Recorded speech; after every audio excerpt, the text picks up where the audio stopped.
नमस्कार।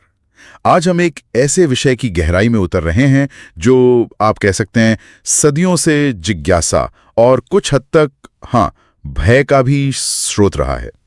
हम बात कर रहे हैं गरुड़ पुराण के पूर्व कांड अध्याय 2 की, जिसे यम मार्ग अध्याय के नाम से जाना जाता है। हमारे पास इस अध्याय के मूल संस्कृत श्लोक हैं और उनकी व्याख्याएं भी, और ये श्लोक बताते हैं मृत्यु के बाद की उस यात्रा के बारे में जो पाप कर्म करने वाली आत्मा को यमलोक तक करनी पड़ती है। और ये यात्रा बहुत कठिन बताई गई है।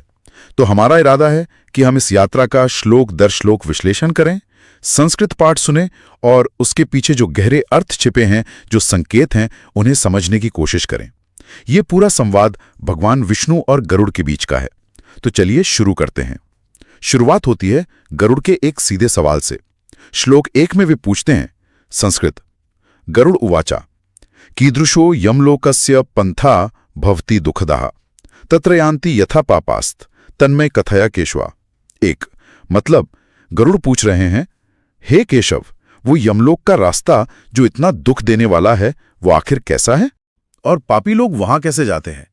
कृपा करके मुझे ये सब विस्तार से बताइए। हाँ, और ये प्रश्न ही देखिए पूरी चर्चा की नींव रख देता है। गरुड़ जो भगवान विष्णु के इतने करीब है, उनका वाहन है, वो ये सवाल पूछ रहे हैं। तो ये सिर्फ उनकी अपनी जिज्ञासा नहीं लगती, ऐसा लगता है जैसे वो समस्त मानव जाति की तरफ से पूछ रहे हों उस रास्ते के बारे में जिसके बारे में लोग सोचते हैं, डरते हैं, पर जानते नहीं। बिल्कुल। और भगवान विष्णु का जो उत्तर है वो तुरंत ही मामले की गंभीरता साफ कर देता है। श्लोक 2 में संस्कृत, श्री भगवान वाच यम मार्गम महद दुख प्रदम ते कथयाम्यहम मम भक्तोपि तच्छ्रुत्वा त्वं भविष्यसि कंपिता। 2 श्री भगवान कहते हैं, हे गरुड़, मैं तुम्हें उस यम मार्ग के बारे में बताता हूँ जो बहुत ही ज्यादा दुख देने वाला है, और सुनो, तुम मेरे भक्त हो, फिर भी उसे सुनकर भय से कांप उठोगे। ये बात बहुत महत्वपूर्ण है जो भगवान विष्णु शुरू में ही कह रहे हैं, मेरे भक्त भी सुनकर कांप उठेंगे। इससे ये साफ हो जाता है कि ये जो वर्णन आगे आने वाला है वो सिर्फ पापियों को डराने के लिए नहीं है, बल्कि ये हर किसी के लिए एक तरह की चेतावनी है, एक सीख है कि धर्म के रास्ते पर चलना कितना जरूरी है, क्योंकि कर्मों का फल वो इतना गंभीर हो सकता है। ये सिर्फ सजा का ब्यौरा नहीं, बल्कि जीवन जीने का एक मार्गदर्शन भी है, कह सकते हैं। सही कहा। और फिर फौरन ही मार्ग की जो पहली मुश्किलें हैं उनका जिक्र आता है। श्लोक 3 और 4 बताते हैं कि वहां तो बुनियादी चीजें भी नहीं हैं। संस्कृत, वृक्षाया न तत्रास्ति यत्र विश्रमेते नरः यस्मिन् मार्गे न चान्नार्दम येन प्राणान् समुद्धरेत। 3 न जलम दृष्टते क्वापि त्रिषुतो तीव यः पिबेत तप्यन्ते द्वादशादित्यः प्रलयन्ते यथा खगः। यानी उस रास्ते में पेड़ की छाया तक नहीं है जहां कोई बैठकर आराम कर ले, वहां अन्न का एक दाना नहीं है जिससे कोई अपनी जान बचा सके, कहीं पानी की एक बूंद नहीं दिखती जिससे बहुत प्यासा आदमी पी सके, और हे पक्षी गरुड़, वहां 12 सूर्य ऐसे तपते हैं जैसे प्रलय आ गई हो। हाँ, जरा सोचिए कैसी स्थिति होगी। ये श्लोक तो सीधे सीधे दिखाते हैं कि वहां पूर्ण अभाव है और कष्ट असहनीय है, कोई राहत नहीं। जीवन की जो बेसिक जरूरतें हैं, छाया, अन्न, जल, वो है ही नहीं, और ऊपर से 12 सूर्यों की गर्मी, प्रलय जैसी गर्मी। ये एक तरह से सांसारिक सुखों से पूरी तरह वंचित होने का प्रतीक है। शायद पाप कर्मों का ये पहला सीधा नतीजा है। और ये मुश्किलों का सिलसिला यही खत्म नहीं होता। श्लोक 5 में और पीड़ाओं का जिक्र है। संस्कृत, तस्मिन् गच्छति पापात्मा शीतवातेन पीड़ितः कंटकैर्विद्यते क्वापि क्वाचिदर्भैर् महाविषय। 5 मतलब उस रास्ते पर चलती हुई पापी आत्मा कभी ठंडी बर्फीली हवाओं से कांपती है, पीड़ित होती है, कहीं उसे कांटे चुभ जाते हैं तो कहीं बड़े जहरीले सांप डस लेते हैं। ये देखिए, ये दिलचस्प है।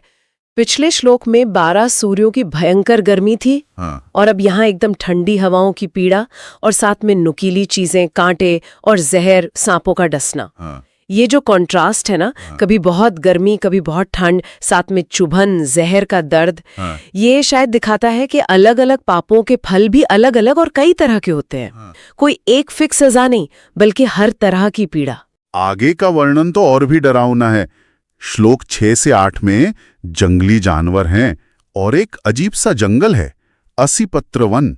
संस्कृत, सिंहैर्व्याघ्रैर श्वभिर्घोरैर्भक्षते क्वापि पापकृत वृश्किकैर्दश्यते क्वापि क्वाचित् सर्पैर्महाविषैः ततः क्वाचिन्महाघोरम् अग्नितप्तर्वनं महत् योजनानां सहस्रे द्वे विस्तारायतं स्मृतम् काकोलूकवटघृध्र सर्गादंश संकुलम सदावाग्निं च तत्पत्रेश्छिन्न भिन्न प्रजायति।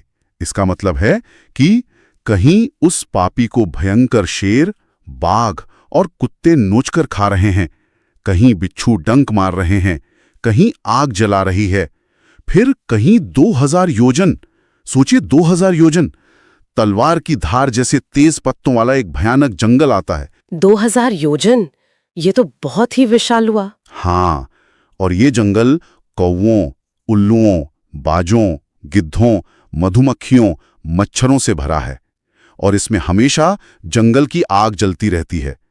और इसके जो पत्ते हैं वो तलवार जैसे हैं जिनसे आत्मा का शरीर कटता फटता रहता है। यहाँ आप देखिए डर और दर्द के कितने रूप हैं। हिंसक जानवरों का डर है, बिच्छू के डंक का दर्द है, आग में जलने की पीड़ा है, और ये 80 पत्र वन मतलब तलवार पत्तों वाला जंगल, ये बहुत ही पावरफुल सिंबल लगता है, शायद हिंसा का या कड़वे बोल का, दूसरों को चोट पहुंचाने वाले कर्मों का प्रतीक। और इसका साइज 2000 योजन ये दिखाता है कि ये कष्ट कितना फैला हुआ है, इससे बचना लगभग नामुमकिन है। इसके बाद तो श्लोक 9 से लेकर 14 तक बस बाधाओं और तकलीफों की एक लंबी लिस्ट है।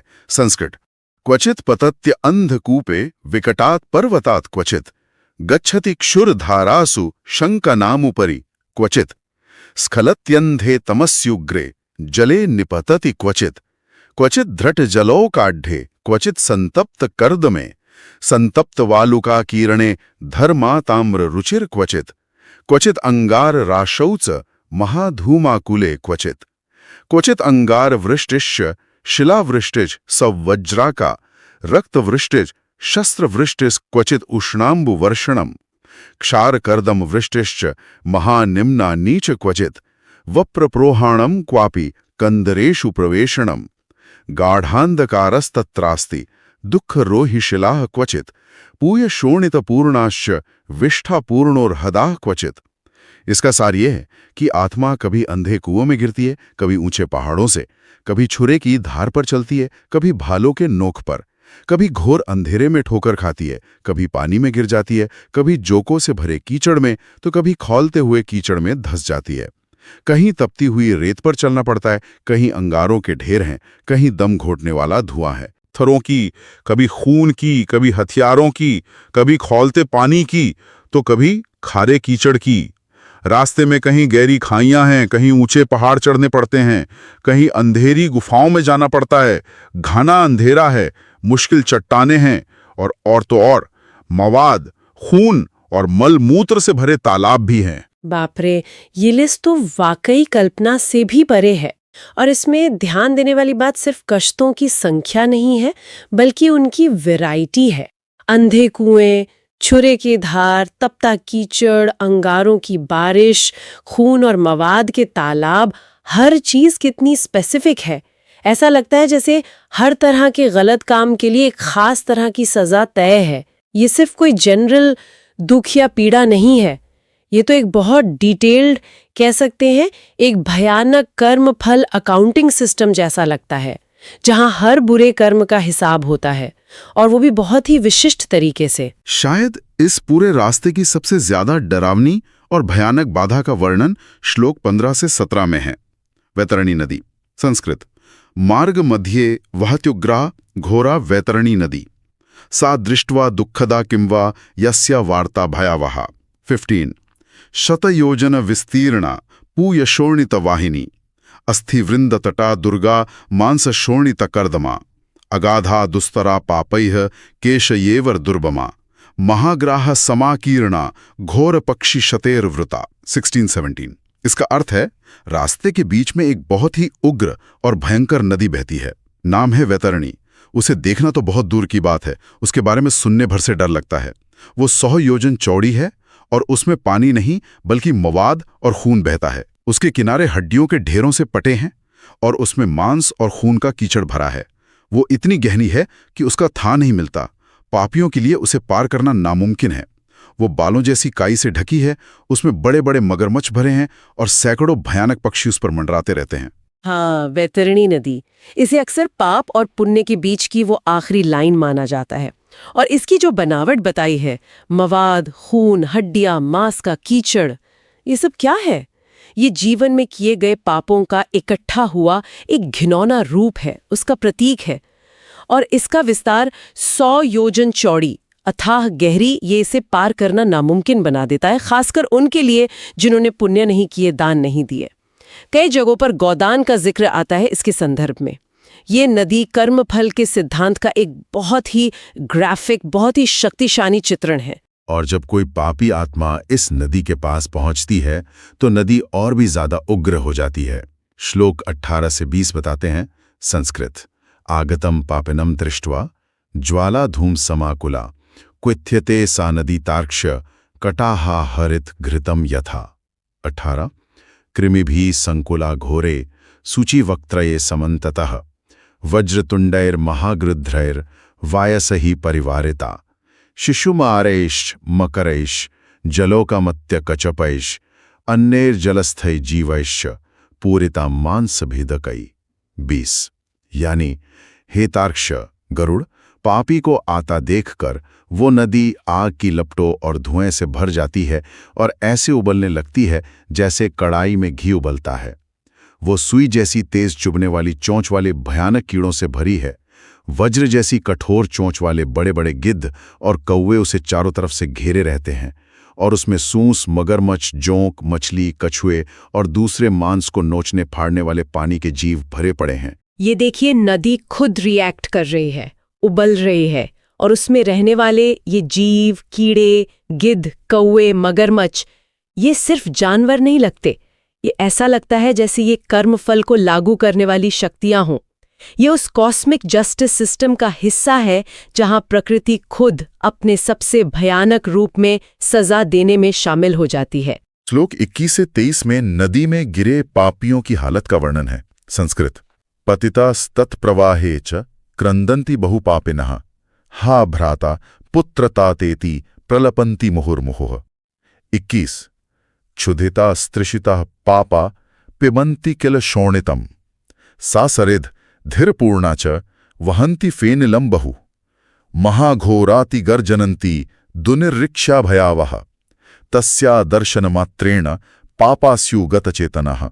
22-23 मतलब ये है, उस नदी की धारा में गिरे हुए बहुत से पापी चीखते चिल्लाते हैं, हाय भाई, हाय बेटा, हाय पिताजी कहकर बार बार रोते बिलखते हैं। भूख और प्यास से बेहाल पापी पानी की जगह खून पीते हैं, ऐसा कहा जाता है। वो नदी खून से बहती है, उसमें बहुत झाग उठता है और वो बहुत भयंकर आवाज करती हुई बहती है। वो देखने में इतनी डरावनी है कि उसे देखते ही पापी बेहोश हो जाते हैं। ये श्लोक तो पूरी तरह से लाचारी और चरम निराशा दिखाते हैं। दुनिया के रिश्ते नाते जिन्हें पुकारा जा रहा है, भाई, बेटा, पिता, अब कोई मदद नहीं कर सकते।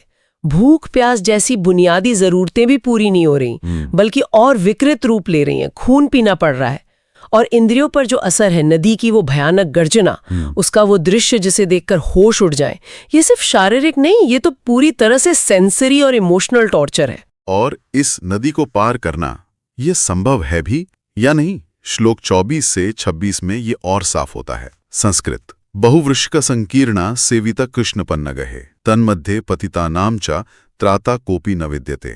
24 आवर्त शतसहस्रैः पाताले यान्ति पापिनः क्षणं तिष्ठन्ति पाताले क्षणादु परिवर्तिनः पापिनां पतनायेव निर्मिता सा नदी खग न पारम दृश्यते तस्याः दुस्तरा बहुदुग्धा। 26 अर्थात ये नदी अनगिनत बिच्छुओं और काले सांपों से भरी है। इसके बीच में जो गिर गए उन्हें बचाने वाला कोई नहीं है। लाखों भंवरों में फंसकर पापी पाताल लोक तक चले जाते हैं। एक पल वो पाताल में होते हैं, अगले ही पल ऊपर फेंक दिए जाते हैं। हे पक्षी, ये नदी बनाई ही इसलिए गई है कि पापी इसमें गिरें और कष्ट भोगें। इसे पार करना बहुत मुश्किल है, ये बहुत दुख देती है और इसका दूसरा किनारा कहीं नजर नहीं आता। यहाँ दो बातें बहुत अहम हैं। पहली, त्राता कोपी न विद्यते, कोई बचाने वाला नहीं है, मतलब पुण्य कर्म ही सहारा है उनके बिना यहाँ फंसना तय है। और दूसरी और शायद सबसे जरूरी बात, पापिनाम पतनाय वेव निर्मिता, ये नदी पापियों के पतन के लिए ही बनी है। ये कोई नेचुरल रुकावट नहीं है, बल्कि उस न्याय व्यवस्था का एक पर्पस बिल्ट हिस्सा है जिसे पुण्य के बिना पार नहीं किया जा सकता और जिसका कोई अंत नहीं दिखता। लेकिन इतनी भयानक नदी भी? ये यात्रा का अंत नहीं है। श्लोक 27 कहता है कि यात्रा तो जारी रहती है। संस्कृत एवं बहुविध क्लेशैर यम मार्गे अति दुखदे क्रोशंतश्च रुदंतश्च दुखिता यान्ति पापिनः 27, यानी इस तरह अनेक प्रकार के क्लेशों से भरे बहुत ज्यादा दुख देने वाले यम मार्ग पर पापी रोते चिल्लाते और दुख से भरे हुए आगे बढ़ते ही जाते हैं। हाँ, ये पॉइंट जरूरी है। वैतरणी एक बहुत बड़ी, बहुत भयानक बाधा है, पर वो फाइनल डेस्टिनेशन नहीं है। कर्मों का हिसाब एक लंबी प्रक्रिया है, शायद कभी न खत्म होने वाली लगे। पीड़ा और यात्रा दोनों जारी रहती हैं। आगे यम के दूतों का जिक्र आता है, यमदूतों का। उनके द्वारा दी जाने वाली यातनाएं हैं श्लोक 28 से 32 तक। संस्कृत पाशेन यंत्रिता केचित कृष्यमाणा तथा अंकुशे शस्त्राग्रय पृष्ठतः प्रोता नियमाणाश्च पापिना 28 नासाग्रपाशकृष्टाश्च कर्णपाशेस्तथा परे कालपाशे कृष्यमाणा काकई कृष्टास्तथा परे 29 ग्रीवा बाहुषु पादेषु बद्धा पृष्ठे च श्रृंखलै अयो भारचिवय्यम केचित धन्यन्ते पथि यान्ति ते 30 यमदूतेर महाघोरै ताड्यमाणाश्च मुद्रलै वमन्तोरुधिरं वक्त्रात् पदे देवाश्नन्ति ते पुनः 31 शोचन्तः स्वानिकर्माणि ग्लानिं गच्छन्ति जन्तवः अतीव दुःख संपन्नः प्रयान्ति यम मंदिरम 32। इसका मतलब है, कुछ पापियों को यमदूत फंदे से बांधकर कुछ को अंकुश से खींचते हुए ले जाते हैं, कुछ को पीछे से हथियारों की नोक चुभोते हैं, कुछ की नाक में फंदा डालकर खींचा जाता है, कुछ के कान में फंदा डालकर, कुछ को मौत के फंदों से खींचते हुए कौवे नोचते हैं। वे मुंह से खून की उल्टी करते हैं और फिर उसी को खाते हैं। अपने किए कर्मों पर शोक करते हुए ये जीव थक कर चूर हो जाते हैं और बहुत ज्यादा दुख से भरकर यम के महल की ओर बढ़ते हैं। यमदूत यहाँ यमराज की जो न्याय व्यवस्था है उसके एग्जीक्यूटर हैं, सजा देने वाले। अंकुश से खींचना, नाक कान में फंदा डालना, भारी बोझ उठवाना, हथौड़ों से पीटना, खून की उल्टी करके वही खाना, ये सब बहुत ही स्पेसिफिक और बहुत ही अपमानजनक यातनाएं लगती हैं। शायद ये खास तरह के पापों के सीधे नतीजे दिखाती हैं। और जो सबसे जरूरी बात यहाँ निकल कर आ रही है वो है शोचन्तः स्वानि कर्माणि। मतलब इन बाहरी तकलीफों के बीच आत्मा अंदर ही अंदर अपने कर्मों पर पछता रही है, शोक कर रही है। तो लगता है ये पीड़ा सिर्फ शरीर की नहीं है, ये मन की, आत्मा की भी है। ये आत्मा को अपने कर्मों का सामना करने पर मजबूर करती है। और ये पश्चाताप का जो भाव है ये श्लोक 33 से 35 में और भी ज्यादा गहरा हो जाता है। संस्कृत एवं चिरम नियमानस्य यात्रा क्षणे परिणामः त्रिभिर्मुहूर्तेर दोषेण प्रेताप्तिर यमलोकना पुत्र पौत्र इति ब्रुवन् हा हेति प्ररुदन मंदधी अनुतप्यति यम नार्गे गच्छन्न एव निरंतरम 33 महता पुण्य योगेन मानुषम जन्म लभ्यते तत्प्राप्य न कृतो धर्मः कीदृशो में ही मया कृतम मया न दत्तम न हुतम हुताशने तपो न तप्तम त्रिदशा न पूजिताः न तीर्थ सेवा विहिता विधानतो देहिन क्वचिन निस्तर्य यत्त्वया कृतम 35। इसका अर्थ है, इस तरह लंबे समय तक यम मार्ग पर ले जाए जाते हुए, अपने बेटे पोतों को पुकारते हुए, हाय हाय रोते हुए वो मूर्ख आत्मा लगातार पछताती रहती है। वो सोचती है, कितने बड़े पुण्य से ये मनुष्य का जन्म मिला था, इसे पाकर भी मैंने धर्म नहीं किया। हाय मैंने ये क्या कर डाला। मैंने न दान दिया, न आग में हवन किया, न तपस्या की, न देवताओं की पूजा की, न ठीक से तीर्थ यात्रा की। अरे शरीर, तूने जो किया है अब उसका फल भोग। ये तो पश्चाताप की जैसे चरम सीमा है। और सबसे बड़ा दुख शायद यही लगता है, महता पुण्य योगेन मानुषम जन्म लभ्यते तत्प्राप्य न कृतो धर्मा। मनुष्य जन्म जिसे इतना दुर्लभ माना गया है, इतने पुण्यों का फल माना गया है, उसे पाकर भी धर्म का पालन नहीं किया, इसका पछतावा। दान, हवन, तप, देव पूजा, तीर्थ सेवा, ये वो काम है जिन्हें शास्त्रों में मनुष्य जीवन का सही उपयोग माना गया है, और इन्हें न कर पाने का दुख आत्मा को खाए जा रहा है। ये श्लोक हमें फिर सोचने पर मजबूर करते हैं कि इन सब भयानक विवरणों का असली मकसद क्या है। क्या सिर्फ सजा दिखाना है, या फिर हम जीवित लोगों को ये समझाना है कि ये जीवन कितना कीमती है और धर्म कर्म का क्या महत्व है? मुझे लगता है शायद दोनों ही बातें। यहां तक तो हमने रास्ते की सीधी तकलीफें और आत्मा के पश्चाताप को काफी विस्तार से देखा, लेकिन जैसा आपने कहा, यात्रा अभी खत्म नहीं हुई है। अध्याय का जो अगला हिस्सा है, यानी श्लोक 36 से 86 तक, उसमें आत्मा की आगे की यात्रा का वर्णन है, जो 16 नगरों से होकर गुजरती है। हाँ, इन श्लोकों में बताया गया है कि यमलोक के रास्ते में कई नगर पड़ते हैं, जैसे सौम्यपुर, सौर्यपुर, गंधर्व नगर, शैलागम, क्रौंचपुर, क्रूरपुर, विचित्र भवन, बहुआ पदपुर, दुखदपुर, नानाक्रंदपुर, सुतप्त भवन, रौद्रपुर, पयोवर्षण नगर, शीताढ़ नगर, बहुभीतिपुर, ऐसे कुल 16 पुर या नगर हैं। और इन नगरों से गुजरते हुए भी आत्मा को और कष्ट भोगने पड़ते हैं। जी, और इन नगरों का एक खास महत्व भी है, जो हमारे स्रोत सारांश में श्राद्ध और पिंडदान की बात आई थी, उससे सीधे जुड़ता है। ऐसा माना जाता है कि हर नगर किसी खास तिथि या अवसर पर किए गए पिंडदान या श्राद्ध कर्म से जुड़ा है। तो जब आत्मा इन नगरों से गुजरती है, उसे अपने वंशजों द्वारा उन खास तिथियों पर दिए गए पिंडदान का फल मिलता है। ये पिंडदान उसे थोड़ी राहत देता है, आगे बढ़ने की ताकत देता है, या कुछ कष्टों से थोड़ी देर के लिए मुक्ति दिलाता है। ये दिखाता है कि हिंदू परंपरा में मृत्यु के बाद भी आत्मा का कनेक्शन अपने जीवित परिवारों से बना रहता है। जीवित लोगों के कर्म, खासकर श्राद्ध और तर्पण जैसे काम, परलोक में आत्मा की यात्रा को आसान या मुश्किल बना सकते हैं। तो ये सिर्फ आत्मा के अपने कर्मों का फल नहीं है, बल्कि उसके वंशजों की श्रद्धा और उनके कर्तव्यों का भी असर है। ये इस लोक और परलोक के बीच एक लगातार चलने वाले कनेक्शन को दिखाता है। तो इस पूरी गहन पड़ताल से हमने क्या समझा? हमने यम मार्ग की जो कल्पना से परे कठोरता है, उसकी विविधता है, उसे देखा। वैतरणी नदी की भयावहता को महसूस किया। कर्मफल के सिद्धांत को समझा कि कैसे हर कर्म का एक नतीजा है, और वो भी बहुत विशिष्ट। हमने मनुष्य जीवन में धर्म, दान, पुण्य के महत्व को जाना, और श्राद्ध जैसे जो कर्मकांड हैं उनकी भूमिका को भी। और सबसे बढ़कर कर्मों के फल के रूप में आत्मा जो गहरा पश्चाताप महसूस करती है, उसे समझा। इन सब भयानक विवरणों का निचोड़ क्या है आखिर? ये सब मिलकर कर्म, उसके परिणाम और परलोक की एक बहुत ही विस्तृत, बहुत ही प्रभावशाली तस्वीर बनाते हैं। एक आखिरी विचार मन में आता है, ये जो इतने जीवंत, इतने भयानक वर्णन हैं, ये ऐतिहासिक रूप से समाज के लिए कई तरह से उपयोगी रहे होंगे। ये नैतिक मार्गदर्शन देते थे, लोगों को बुरे कामों से रोकते थे।